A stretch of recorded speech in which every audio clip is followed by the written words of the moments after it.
राधे राधे भक्तजनों, आज आप सुनेंगे माघ मास की रविवार की पहला व्रत कथा। जो भक्त रविवार का व्रत करते हैं, कथा सुनते हैं, उन पर सूर्य भगवान की अपार कृपा होता है।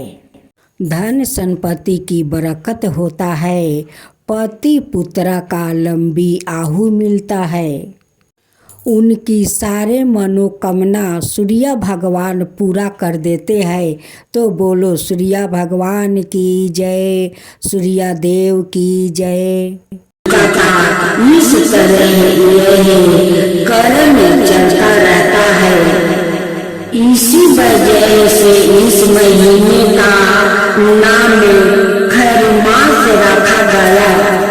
इस प्रकार पूरे पुष मास में खैरे अपनी धीमी गति से बर्मन करते हैं और इस माह में सूर्य की तीव्रता बहुत कमजोर हो जाती है। पुष के पूरे महीना में पृथ्वी की उत्तरी गोलरीध में सूर्य का प्रभाव कमजोर हो जाता है। चौथी सनातन धर्म में सूर्य को महत्वपूर्ण कारक ग्रह माना जाता है। ऐसे में सूर्य की कमजोरी स्थिति को अशुभ माना जाता है। इस कारण खरवास में किसी भी तरह के मंगलिक कार्यों पर रोक लगा दी जाती है। ब्रह्म मुहूर्त में उठकर स्नान आदि से निवृत्त होकर तांबे के लोटे में जल, रोली, लाल चंदन, शहद, लाल पुष्पा डालकर सूर्य देव को अर्घ दे। इस महीने में सूर्य देव को अर्घ देना बहुत फलदायी है। शनिदेव की जय हो, शनिदेव की जय हो। शनिदेव साक्षात रुद्र है। उनकी शरीर क्रांति इंद्रा नीलमणि के समान है। शनि भगवान के शीश पर सबलन मटों के गले में माला और शरीर पर नीले रंग के वस्तु सुशोभित है। शनि देव गिद्ध पर सवार रहते हैं। हाथों में कर्मश, धनुष, बाण, त्रिशूल और वर मुद्रा धारण करते हैं। वो भगवान सूर्य और छाया सबलन के पुत्र है। वो कुर ग्रह माने जाते हैं। इनकी दृष्टि में कुरता का मुख के कारण उनकी पत्नी का श्राप है। ब्रह्म पुराण के अनुसार कन्या काल से ही शनि देव भगवान श्री कृष्ण का अनाय भक्त थे। वो भगवान श्री कृष्ण के अनुराग में निमग्न रहा करते थे। युवा अवस्था में उनके पिता श्री ने उनका विवाह चित्ररथ की कन्या से करवा दिया। उनकी पत्नी सती साध्वी एवं परम तेजस्विनी थी। एक रात्रि ऋतु स्नान कर पुत्र प्राप्ति की इच्छा लिए शनिदेव के पास पहुंची। पर देवता तो भगवान श्री कृष्ण के ध्यान में लीन थे। उन्हें ब्रह्म संसार की सुधि ही नहीं थी। उनकी पत्नी प्रतीक्षा करके थक गई। उनका रीत काल निष्फल हो गया। इसलिए उन्होंने क्रोध होकर शनिदेव को श्राप दे दिया कि आज से जिसे तुम देखोगे वह नष्ट हो जाएगा।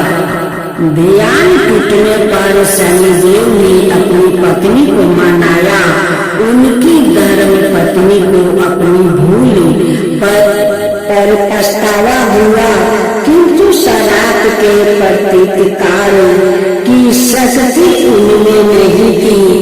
तभी से शनिदेव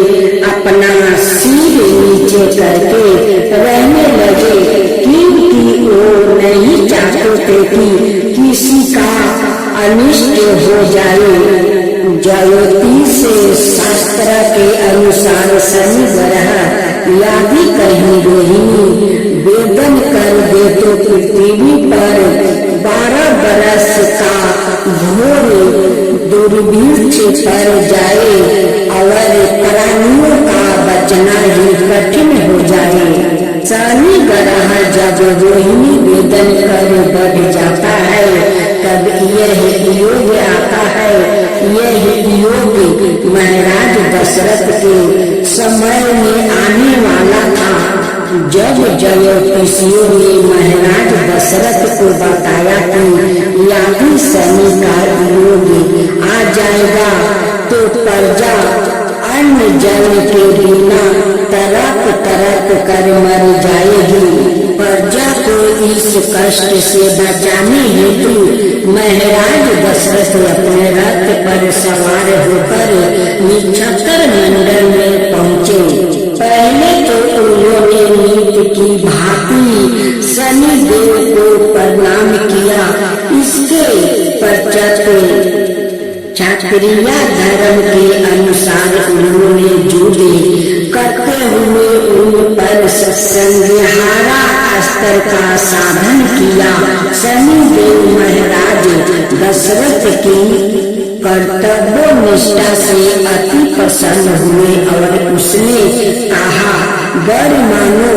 महाराज दशरथ ने वर मांगा कि जब तक सूर्य नक्षत्र आदि विद्यमान है तब तक आप संकट भेदन ना करे। शनि देव ने उन्हें वर देकर संतुष्ट किया। भगवान शनि देव की आदि देवता प्रजापति ब्रह्मा और प्रत्यादि देवता यम है। इसका वर्ण कृष्णा वाहन गिद्ध और रथ लोहे का बनाया है। शनि देव एक राशि में 30 महीने रहते हैं। वो मकर और कुंभ राशि के स्वामी है और उनकी महादशा 19 वर्ष की होती है।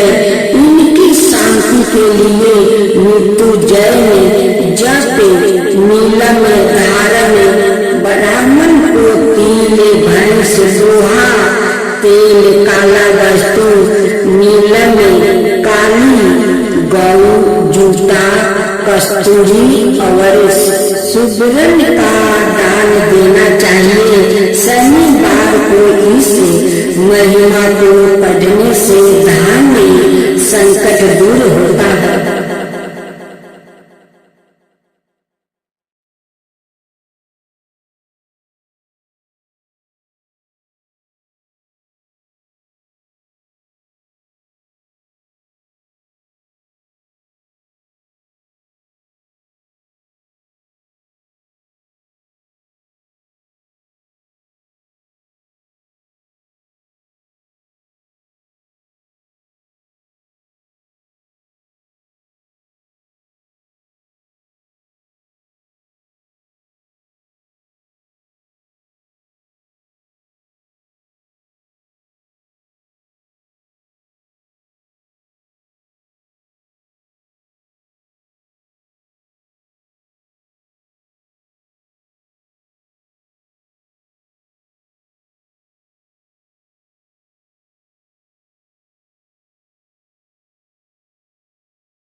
आज आप सुने यमराज की व्रत कथा। एक बार बूढ़ा आदमी रास्ते पर जा रहा था। चलते चलते थक गया तो वहाँ एक पत्थर पर बैठकर सुस्ताने लगा। अचानक उसकी नजर एक बहुत बड़े बिच्छू पर पड़ी। वो बिच्छू मुर्ग जितना बड़ा था। बूढ़े के देखते ही देखते वो सांप में बदल गया और रेंगते हुए दूर चला गया। बूढ़ा उसकी पीछा करने लगा। देखा क्या बात है, सांप पूरे दिन और रात चलता रहा। कभी इधर जाता कभी उधर जाता। थोड़े फसले से बूढ़ा उसके पीछा लगा रहा।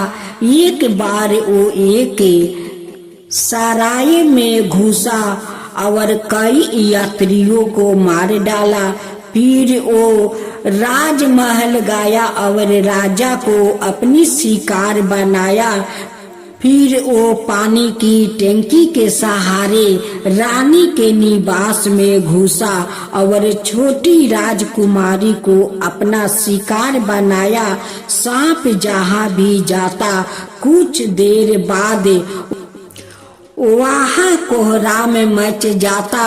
बूढ़ा छाया की तरह चुपचाप उसका पीछा करता रहा। चलते चलते वो एक नदी पर पहुँचा।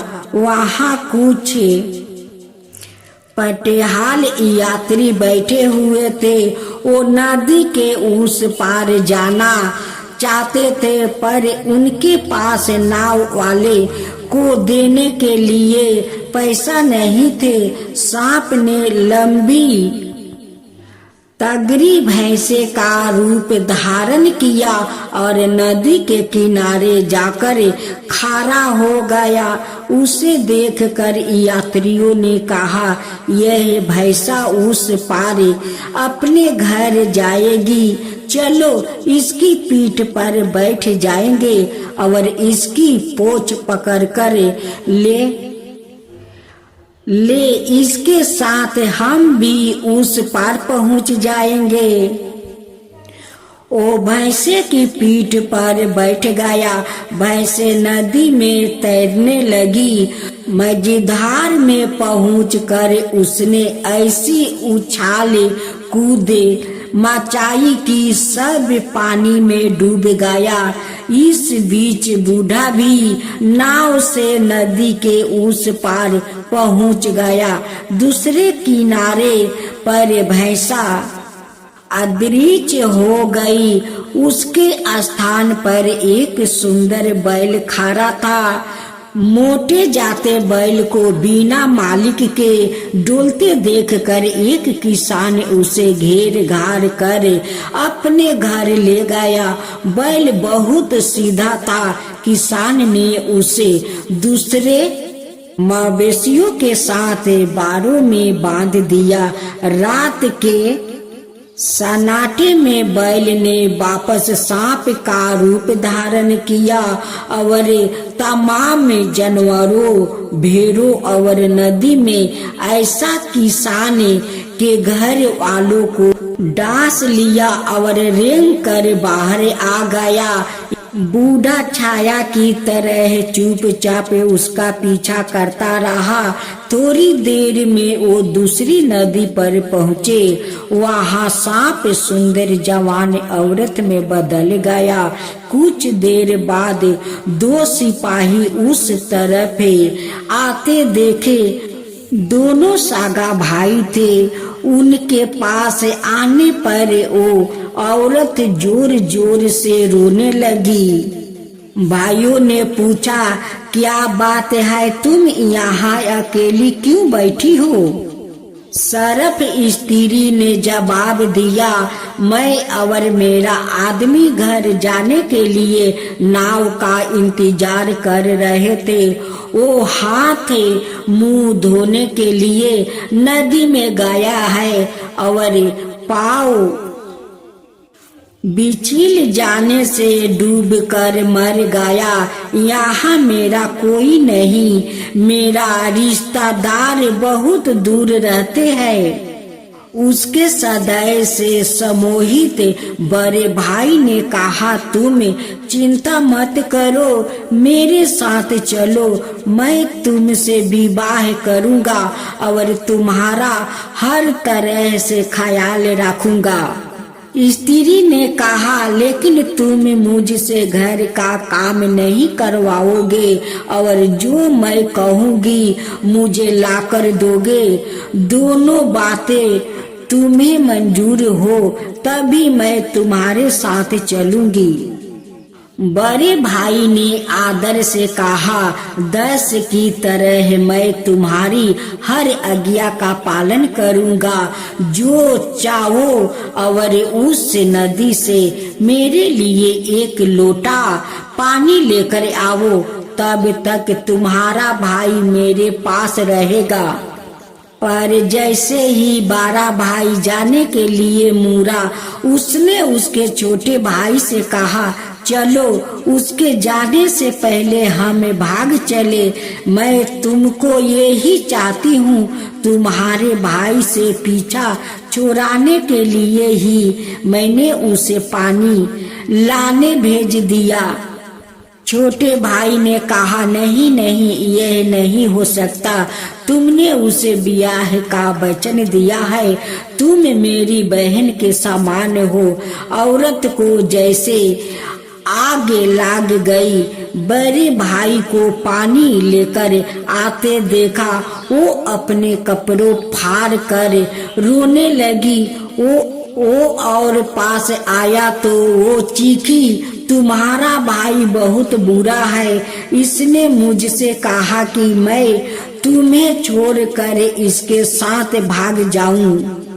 इससे पहले कि छोटा भाई कुछ कहता, बड़े भाई ने तलवार खींच ली। दोनों आपस में भिड़ गया। दिन भर लड़ते रहे। शाम होते होते दोनों नदी के किनारे निढाल होकर गिर पड़े और वही दम तोड़ दिया। औरत फिर सांप में बदल गई।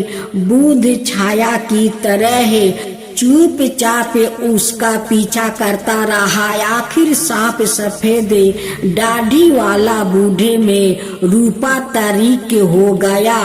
अपने जैसे एक बूढ़े को देखकर पीछा करने वाला बूढ़ा साहस जुटाकर उसके पास गया और पूछा कि तुम कौन हो? सफेद दाढ़ी वाला बूढ़ा मुस्कुराया, मैं यमराज हूँ, प्राणियों के प्राण हर करना ही मेरा काम है, इसलिए लोग मुझे मृत्यु का देवता कहते हैं। बूढ़ा ने मिनती की कि मुझे मार डालो, मैं कई दिनों से तुम्हारा पीछा कर रहा हूँ और तुम्हारा कार्यकलाप देख रहा हूँ। अब मैं जीना नहीं चाहता। यमराज ने यह सुनते हुए कहा, नहीं नहीं, अभी नहीं, मैं उन्हीं को मारता हूँ जिनका समय पूरा हो गया होता हो। तुम्हें तो अभी 60 साल और जीना है। इतना कह कर वो अदृश्य हो गया। वो सच मृत्यु का देवता था, यह कोई राक्षस था, कौन जाने। दृष्ट प्राणी अपनी दृष्टता कभी नहीं छोड़ता। मृत्यु एक अटल सत्य है।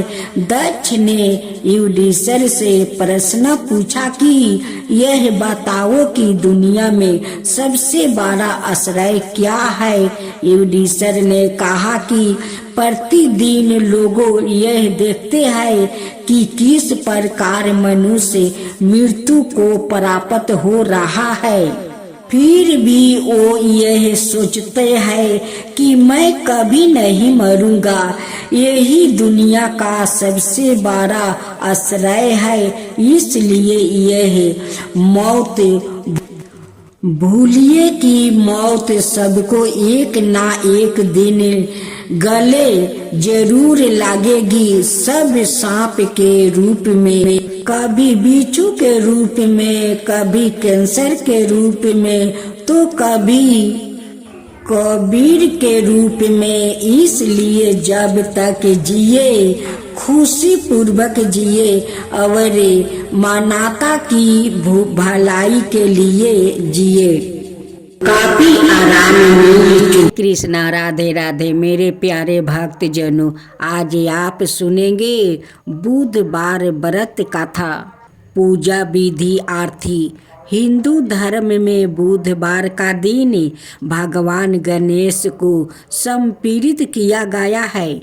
ऐसी मान्यता है जो व्याकृत इस दिन सच्चे मन से विघ्नहर्ता गणपति जी की उपासना और उपवास करता है, उसके जीवन में सभी कष्ट दूर हो जाता है। इस व्रत के प्रभाव से व्याकृत जीवन में सुख शांति आती है। इस व्रत को 7 बार के रोज में करना फलदायी माना जाता है। इतना ही नहीं, बुधवार व्रत करने से बुध ग्रह भी मजबूत होता है। जानिए बुधवार व्रत की कथा, पूजा विधि, मंत्र, महत्व और अन्य जरूरी बातें। एक समय की बात है, समातापुर नगर में मधुसूदन नाम का एक व्याकृत रहता था। उसका विवाह पास के ही नगर बलरामपुर की रहने वाली संगीता से संपन्न हुआ था।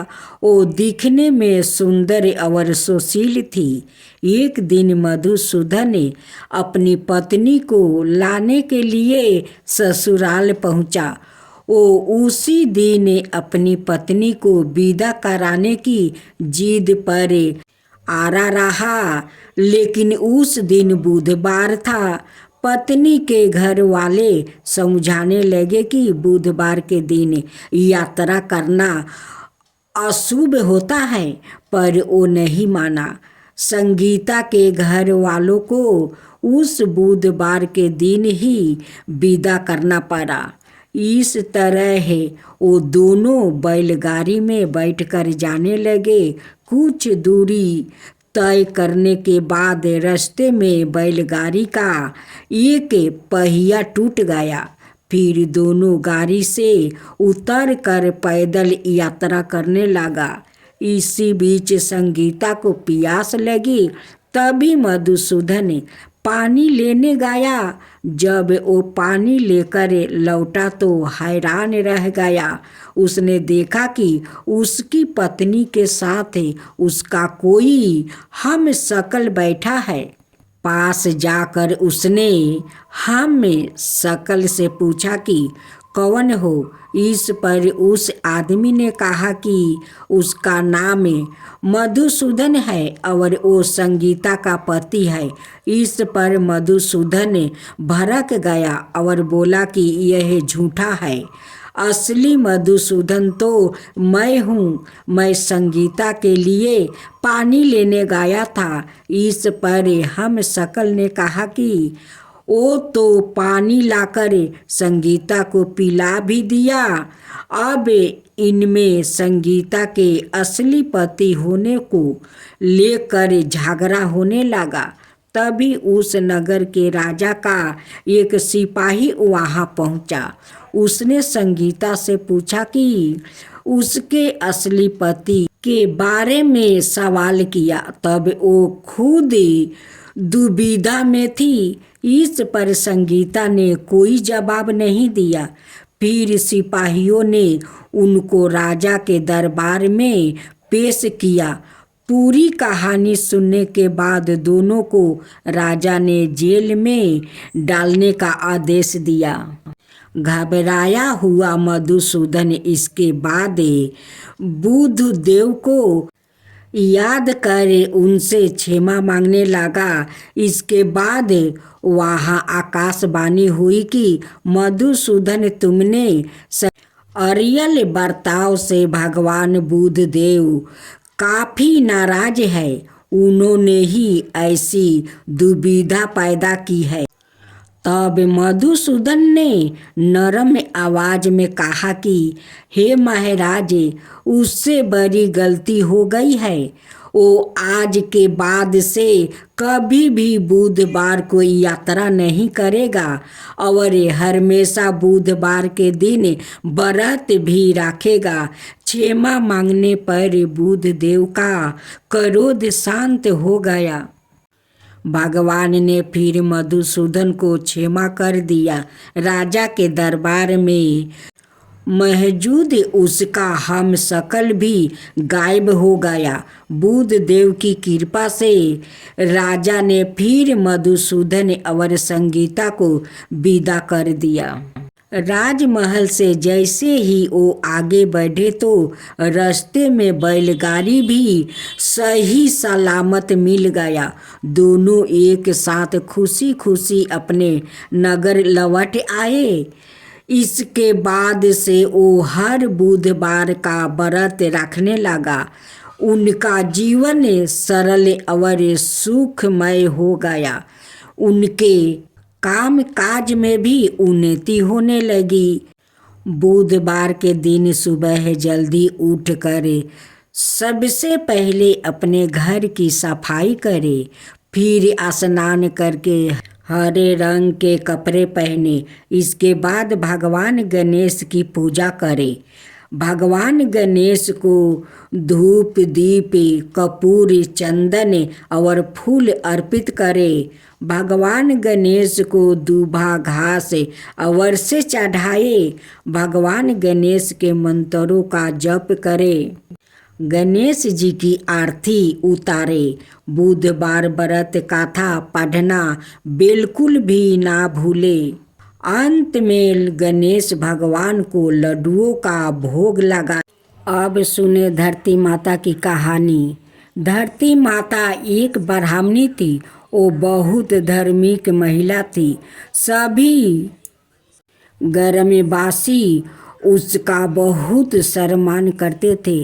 कोई भी उसकी शरण में आता वो सबकी मदद किया करती थी। मन ही मन भगवान का स्मरण किया करती थी। भगवान की सेवा पूजा और ज़रूरतमंदों की सेवा ही उसका परम धर्म था। एक दिन ब्राह्मणी मकर भगवान के घर गई। वहाँ जाकर बोली, मुझे वैकुंठ का रास्ता बता दो। स्वर्ग से एक दूत आया और बोला, ब्राह्मणी आपको क्या चाहिए? वो बोली, मुझे वैकुंठ का रास्ता बता दो।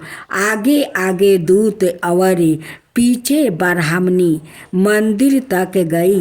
ब्राह्मणी बहुत धार्मिक महिलाएं थी। उसने बहुत दान पुण्य कर रखा था। उसे विश्वास था कि उसके लिए वैकुंठ का रास्ता अवश्य खुल जाएगा। ब्राह्मणी ने वहाँ जाकर देखा। वहाँ 12 सा मंदिर, सोने का सिंहासन, हीरे मोती से जड़ित छतरी थी। चित्रगुप्त जी अनाये सभा में बैठे साक्षात इंद्र के समान शोभा पा रहे थे और अनाये नीति से अपना राज्य संभाल रहे थे।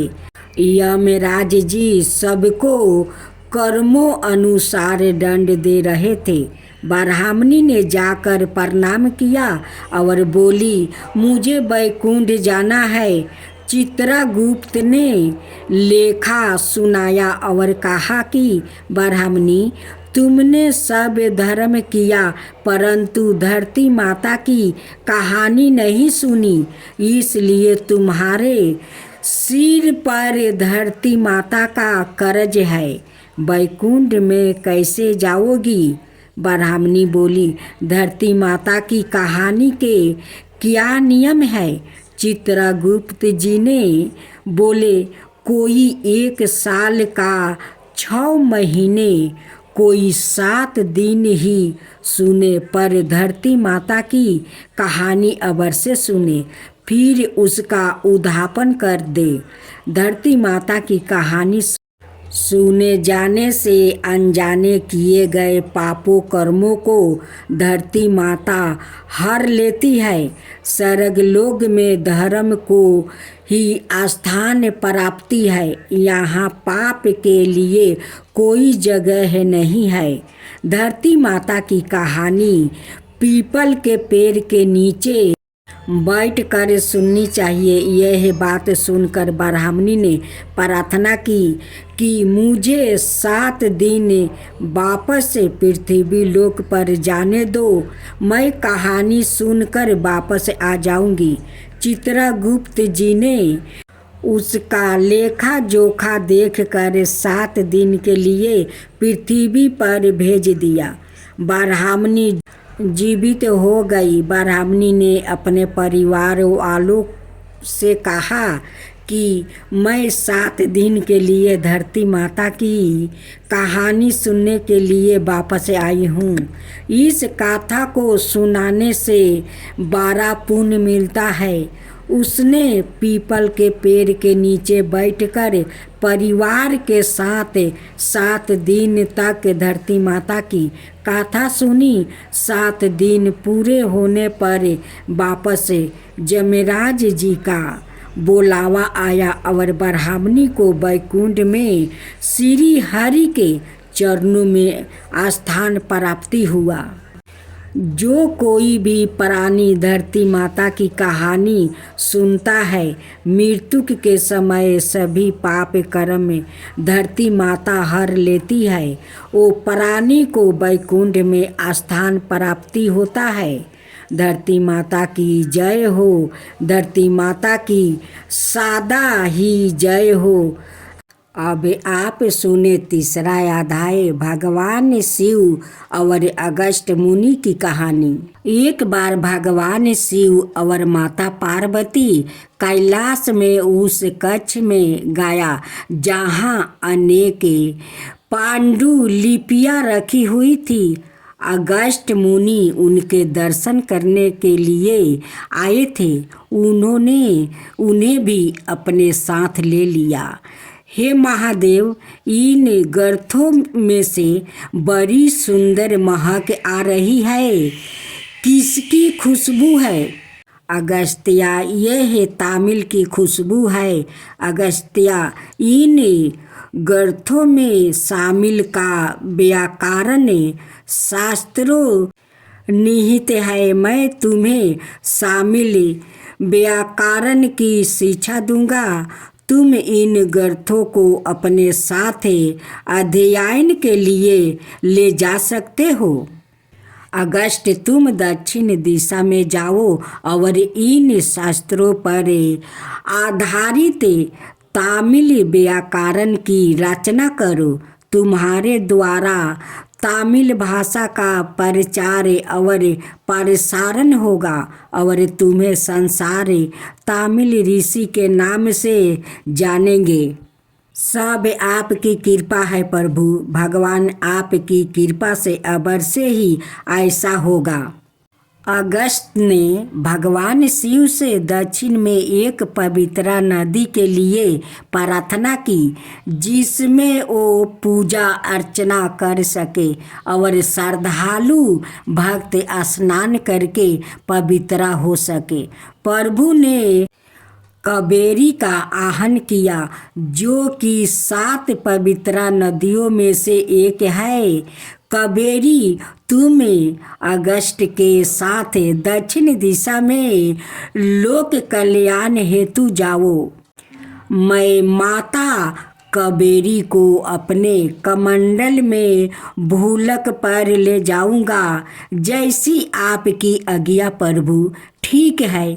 उचित समय पर कावेरी पृथ्वी पर सवाए प्रवाहित हो जाएगी।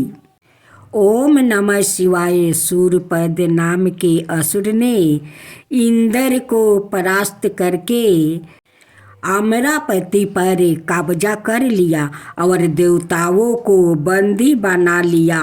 सूर्यपद से भयभीत हो इंद्र सिरकाली में जा छिपे। एक दिन नारद मुनि उनसे मिलने आए। इंद्र ने मुनि से अपनी व्याथा का वर्णन किया।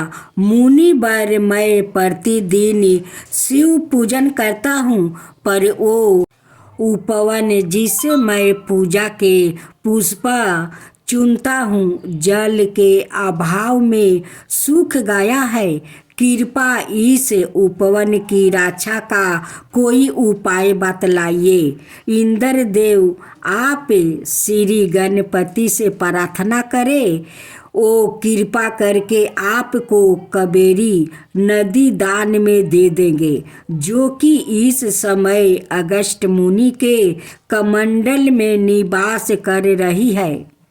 नारद का आदेश मानकर इंद्र ने गणपति की आराधना की। गणपति प्रसन्न हुए। उन्होंने एक कौवे का रूप धारण किया और गुंडगु पर्वत पर गया। वहाँ अगस्त मुनि ध्यान अवस्था बैठे हुए थे। वो कमंडल तो अगस्त के पास ही रखा हुआ है। मैं उसे चुपके से लुढ़का देता हूँ। रे बालक, तू बड़ा शरारती है। रुक, मैं अभी तेरे सिर पर एक चमटा लगाता हूँ। मेरे कमंडल को किसने गिराया? गणेश ने एक ब्राह्मण बालक का रूप धारण किया और मुस्कुराते हुए वहाँ प्रकट हो गया। अच्छा, जरा ऐसा करके तो दिखाइए।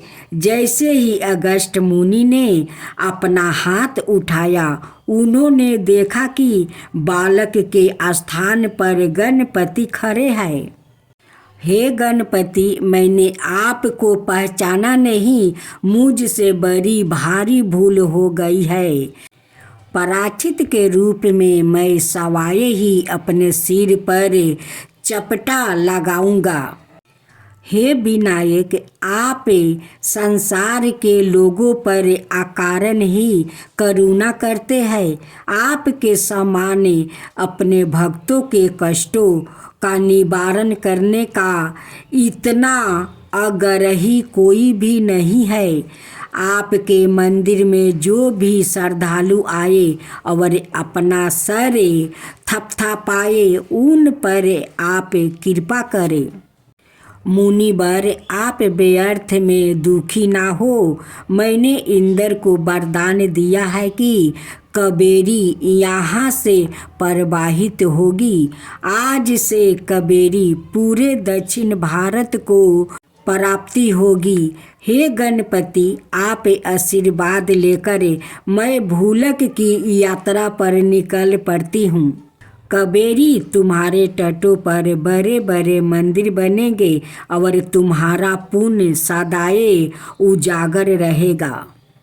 भगवान पृथ्वी पर हो रहे कुंभ मेले में बड़ी भारी भीड़ उमड़ रही है। छोटे छोटे बच्चों से लेकर बड़े बूढ़ा तक सब लोग गंगा जी में डुबकी लगाकर पुण्य कमाना चाहते हैं। कितनी अद्भुत बात है।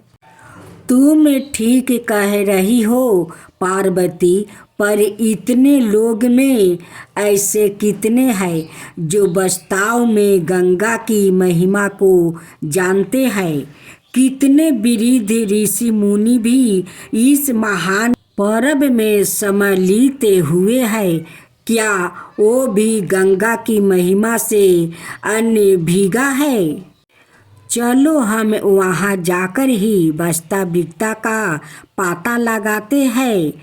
जैसी आपकी इच्छा स्वामी। त्रिवेणी संगम में बड़ी भारी भीड़ है।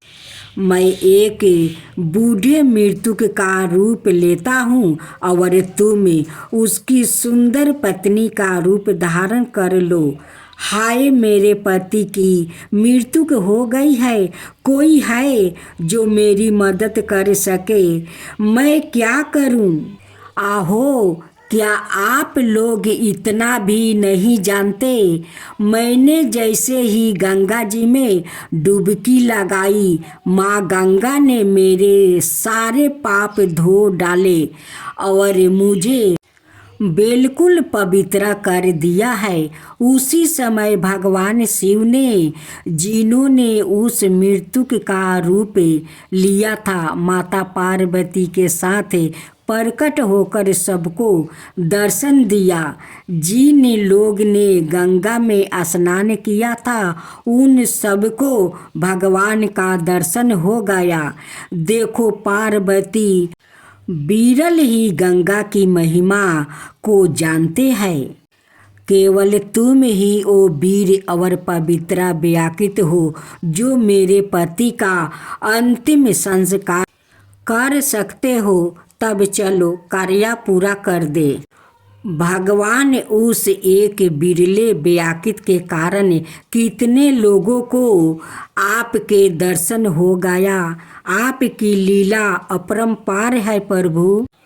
अच्छा, अंधविश्वास क्या है यह तुम मुझे समझा सकते हो? विश्वास तो पूर्णतः अंधा ही होता है, उसकी आंखें है ही कहाँ। यह तो उसे विश्वास कहो अथवा ज्ञान। यह कैसा कह सकते हैं कि विश्वास कभी तो अंधा होता है और कभी आँखों सहित